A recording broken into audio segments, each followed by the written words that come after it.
आप लोग का स्वागत है फिर से हमारे YouTube channel civil technical group by बेम सर में। दोस्तों, आज की जो टॉपिक है संपीड़न उपांग अर्थात कंप्रेसिव मेंबर, ये स्टील चैप्टर से लिया गया है। ये चैप्टर लगभग आपका होगा 5 या 6। ठीक है, इस चैप्टर का नाम है संपीड़न उपांग। ठीक है, इंग्लिश में इसको हम कहते हैं कंप्रेसिव मेंबर। इस चैप्टर में ये कुछ हेडिंग हम लिखे हुए हैं, इन्हीं हेडिंगों के बारे में पढ़ना है। दोस्तों, पहला आपका हेडिंग है संपीड़न उपांग, यानी संपीड़न उपांग किसे कहते हैं, यानी इस हेडिंग में हम संपीड़न उपांग के बारे में पढ़ेंगे। दूसरा का हेडिंग है संपीड़न उपांग के प्रकार, अर्थात संपीड़न उपांग कितने प्रकार के होते हैं, ये चीज हम पढ़ेंगे।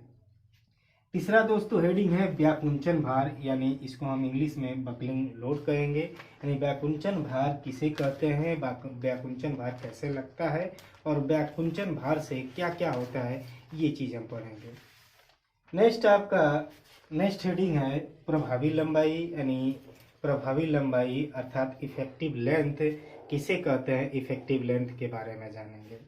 नेक्स्ट आपकी हेडिंग है वास्तविक लंबाई, और इसको वास्तविक लंबाई को इंग्लिश में हम कहते हैं एक्चुअल लेंथ। ठीक है, तो एक्चुअल लेंथ के बारे में जानेंगे कि एक्चुअल लेंथ को कैसे परिभाषित किया जाता है और एक्चुअल लेंथ किसी संपीड़न उपांग का कितना होता है, ये चीज हम सिखाएंगे। नेक्स्ट आपकी हेडिंग है तनुतानुपात।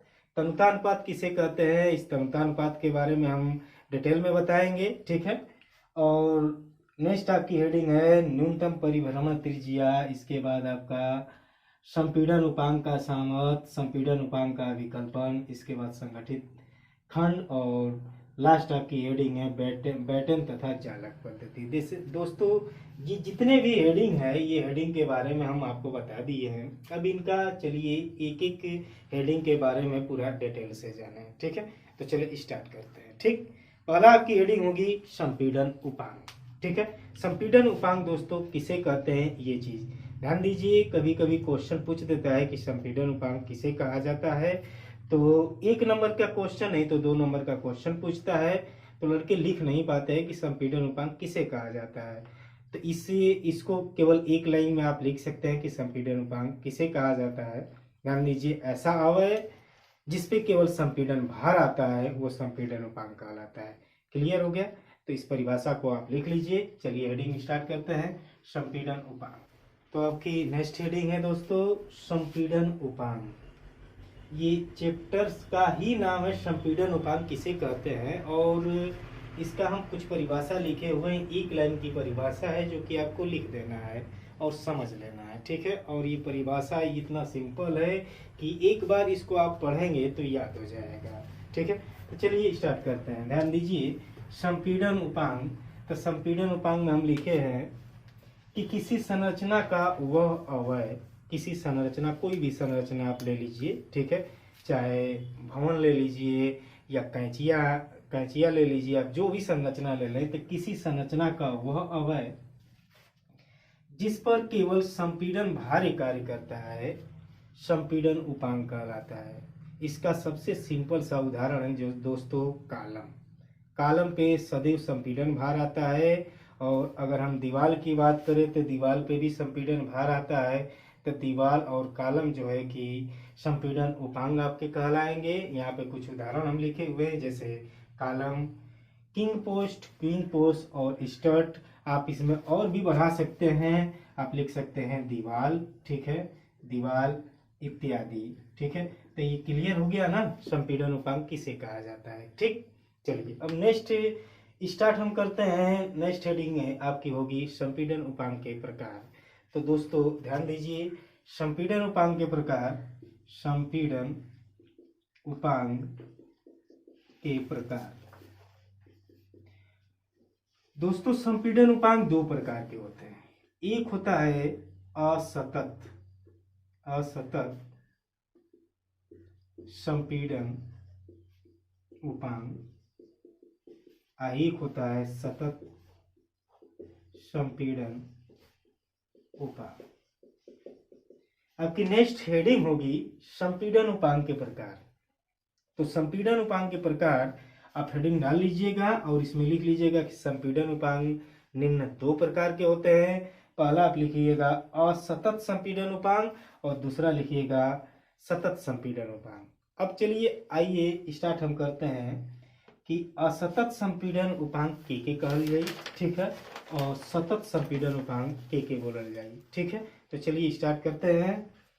असतत संपीड़न उपांग हेडिंग हम डालेंगे असतत संपीड़न उपांग। क्लियर हो गया ना? पीछे वाले चलिए ठीक है, क्लियर तो इतना हो गया। संपीड़न उपांग के परिभाषा आप जान चुके। संपीड़न उपांग कितने प्रकार के होते हैं ये हम बता दिए, ठीक है। संपीड़न उपांग दो प्रकार के होते हैं, एक असतत और एक थे आपका सतत। एक के इंग्लिश में हमन के बोलल जाला डिसकंटिन्यूअस और एक थे कंटिन्यूअस, ठीक है। तो यहाँ पे दोनों का परिभाषा हम लिखे हुए हैं। यहाँ पे देखिए असतत संपीड़न उपांग अर्थात डिसकंटिन्यूअस, ठीक है, और यहाँ पे लिखे हुए हैं सतत संपीड़न उपांग अर्थात कंटिन्यूअस, ठीक। तो इन दोनों का परिभाषा एकदम सेम है, बस क्या है कि इसमें कुछ पॉइंट है जिस पॉइंट के कारण इनकी परिभाषा चेंज हो जाती है। और यहाँ पे उदाहरण जो दिए हुए हैं, उदाहरण अभी हम नहीं बताएं, एक फिगर बनाएंगे, इसी फिगर में हम इन दोनों का उदाहरण बताएंगे कि असतत संपीड़न उपांग कौन है और सतत संपीड़न उपांग कौन है। क्लियर हुआ? तो असतत संपीड़न उपांग अर्थात डिसकंटिन्यूअस, ठीक है, कंप्रेसिव मेंबर किसे कहते हैं? तो यहाँ पे लिखे हुए हैं कि ऐसे संपीड़न उपांग जो एक या दो टेको का मतलब होता है दोस्तों सपोर्ट या आलम्ब आप कहिए, ठीक है। तो दो और एक या दो टेकों पर आधारित होता है असतत संपीड़न उपांग कहलाता है। यानी ऐसा संपीड़न उपांग जो या तो दो टेक पर आधारित हो या तो एक टेक पर आधारित हो, उसको हम असतत बोलते हैं। क्लियर हो गई?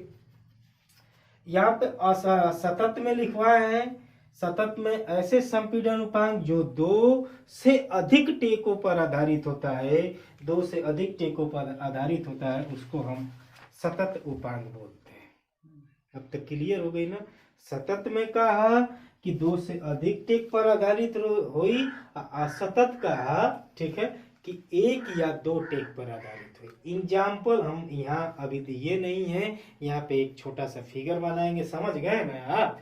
ठीक है, तो समझ गए तो देखिए क्लियर क्या है, इसका फिगर हम बना दें एग्जाम्पल के रूप में, मिटा दिए हैं। देखिए एक कैंची हम बना रहे हैं, ये कैंची सिंपल सा ये कैंची हम बना दिए, ठीक है। ये ऐसे हम जोड़ दिए इस चीज को, ठीक है। तो देखिए ए का नाम दे दे ए, है के बी, आई सी, ये डी, ई, एफ। क्लियर हुआ? अगर इन दोनों के अगर इस कैंचियों की बात करें तो प्रत्येक अवय को, जैसे इस अवय के हमन का बोलल जाला हो प्रिंसिपल रैप्टर ना, प्रिंसिपल रैप्टर, प्रिंसिपल रैप्टर, इसको हम बोलते हैं स्टर्ट, ठीक है, स्टर्ट, इसको हम बोलते हैं टाई, इसको हम बोलते हैं किंग पोस्ट, किंग पोस्ट। अब ये हम बताए थे किंग पोस्ट उदाहरण के रूप में, ठीक है। तो यानी ऐसा हुआ। अगर हम टाई की बात करें तो देखिए पूरा टाई यहाँ से लेके यहाँ तक है, ठीक है। तो ये एक टेक यहाँ हो गया, एक टेक यहाँ हो गई, एगो टेक यहाँ हो गई ना, ये तीन टेक हो गई। तो टाई के हमन का कौन संपीड़न उपांग बोल सकल जाला? हाँ, एक बोल सकल जाला सतत संपीड़न उपांग। अगर ये संपीड़न उपांग न भी रहे दोस्तों तो इसको हम सतत बोल सकते हैं। अगर ये मेंबर है टेंशन मेंबर में है अर्थात तनाव में है तो उसको हम कह सकते हैं कि सतत तनाव। अगर ये संपीड़न में है तो इसको हम कह सकते हैं सतत संपीड़न उपांग। हमारी बात समझ रहे हैं ना? यानी तीन टेक पर आधारित रही, यानी दो से अधिक टेक पर आधारित रही, ओके हमन को बोल गई सतत, ठीक है।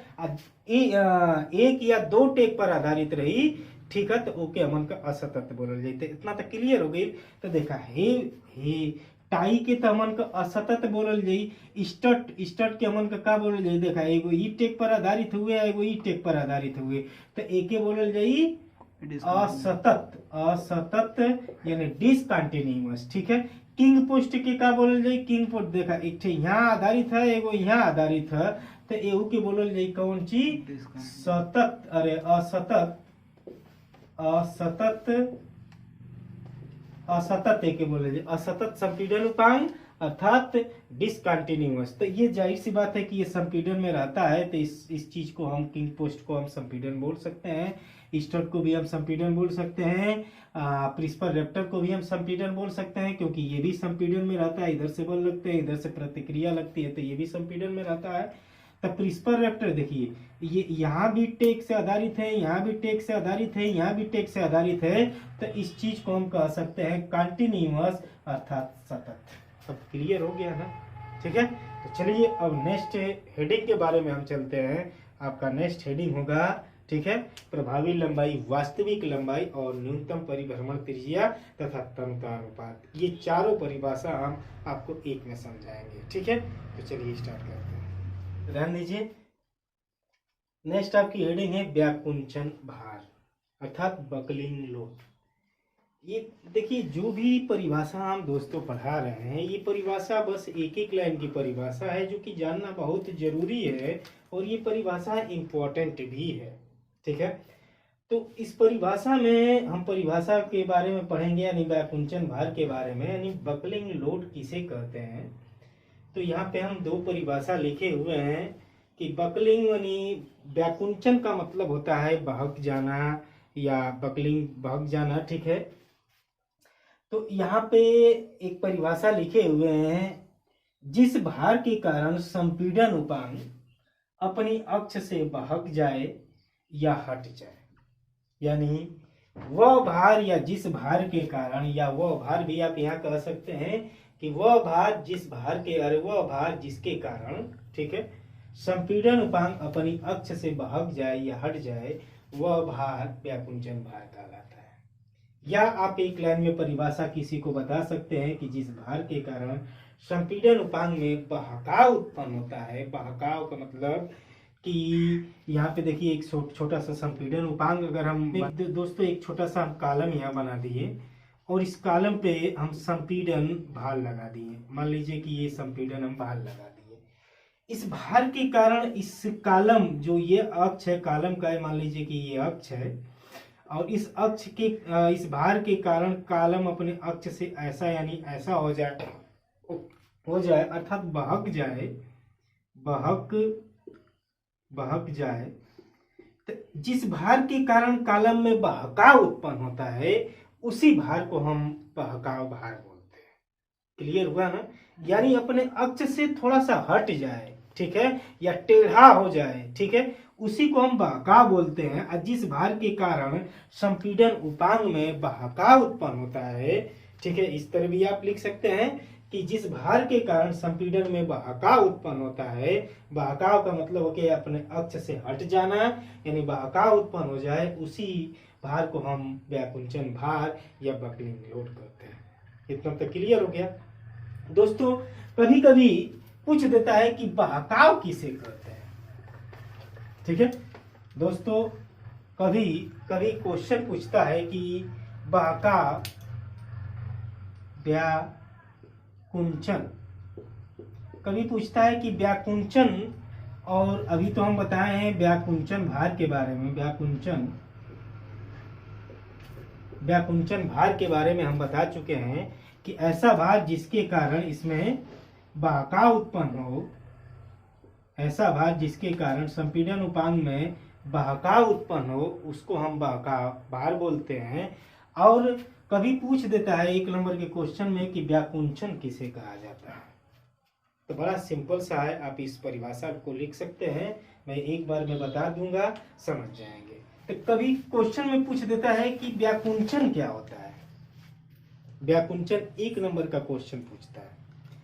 तो दोस्तों व्याकुंचन भार के कारण बहकाव उत्पन्न हो गया, गौर करिएगा, व्याकुंचन भार के कारण बहकाव उत्पन्न हो गया, संपीड़न उपांग के इस स्थिति को हम व्याकुंचन बोलते हैं। यानी व्याकुंचन भार के कारण संपीड़न उपांग में बहकाव उत्पन्न हो जाता है, तो उस स्थिति को हम बोलते हैं व्याकुंचन। हमारी बात समझ रहे हैं ना। अर्थात जैसे ये हम कॉलम ले लिए या संपीड़न उपांग ले लिए, अब इस पे हम व्याकुंचन दोस्तों भार लगा दें। गौर करिएगा, व्याकुंचन भार, तो व्याकुंचन भार लगा दिए तो इसमें बहकाव उत्पन्न हो गया। तो अब इस स्थिति को, यानी जो स्थिति हमारी बनी है संपीड़न उपांग में, जो स्थिति बनी हुई है यानी अपने अक्ष से हट गया, इस स्थिति को हम व्याकुंचन बोलते हैं। और जिस भार के कारण का संपीड़न उपांग में व्याकुंचन उत्पन्न होता है, उस भार को हम व्याकुंचन भार बोलते हैं। अब तक क्लियर हो गई ना? ठीक है, ओके। नेक्स्ट हेडिंग, अब नेक्स्ट हेडिंग है आपकी वास्तविक लंबाई अर्थात एक्चुअल लेंथ और प्रभावी लंबाई। दोस्तों जो यहाँ पे कभी परिभाषा पूछता है या कोई पूछ भी देता है कि वास्तविक लंबाई किसे बोली जाती है, चला ठीक है। तो दोस्तों अब अगला हेडिंग है आपका वास्तविक लंबाई तथा प्रभावी लंबाई, ठीक है।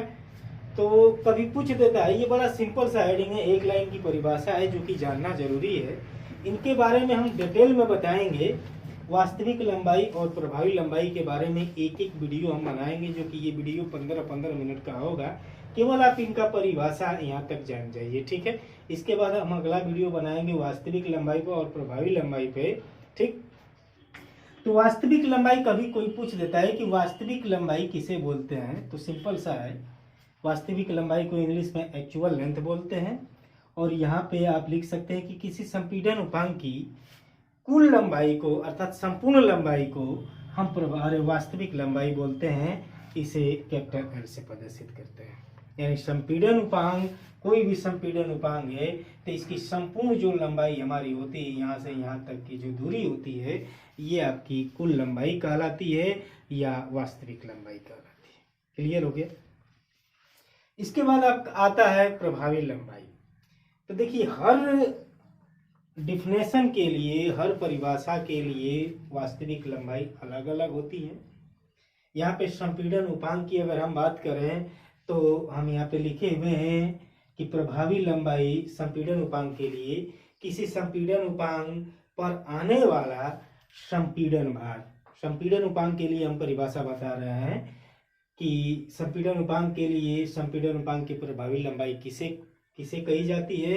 तो यहाँ पे हम लिखे हुए कि किसी संपीड़न उपांग पर आने वाला संपीड़न भार संपीड़न उपांग की जितनी लंबाई को प्रभावित करता है, ठीक है, वह लंबाई प्रभावी लंबाई कहलाती है। इसे स्मॉल एल से प्रदर्शित करते हैं। अगर यही तनन के लिए होता तो हम यहाँ पे संपीड़न के जगह पर हम तनन लिखते हैं। अगर बीम के लिए होता है तो संपीड़न के जगह पर हम बीम लिखते हैं। लेकिन यहाँ पे संपीड़न की अगर बात कर रहे हैं तो संपीड़न के लिए यहाँ पे हम परिभाषा लिख चुके हैं कि किसी संपीड़न उपांग पर आने वाला संपीड़न भार संपीड़न उपांग की जितनी लंबाई को प्रभावित करता है, वह लंबाई प्रभावी लंबाई कहलाती है संपीड़न उपांग के लिए। क्लियर हो गया? हाँ, एक चीज और आपको बता दें, अभी ये परिभाषा तो आप जान गए। प्रभावी लंबाई पे अब हम और डिटेल में वीडियो बनाएंगे जो 15 या 20 मिनट का होगा। ये जानना बहुत जरूरी है क्योंकि संपीड़न चैप्टर आप पढ़ रहे हैं, तो संपीड़न चैप्टर के लिए संपीड़न का प्रभावी लंबाई जानना बहुत जरूरी है। दोस्तों आज के लिए इतना, कल फिर मिलेंगे इसी समय इसी वक्त। तब तक के लिए नमस्कार।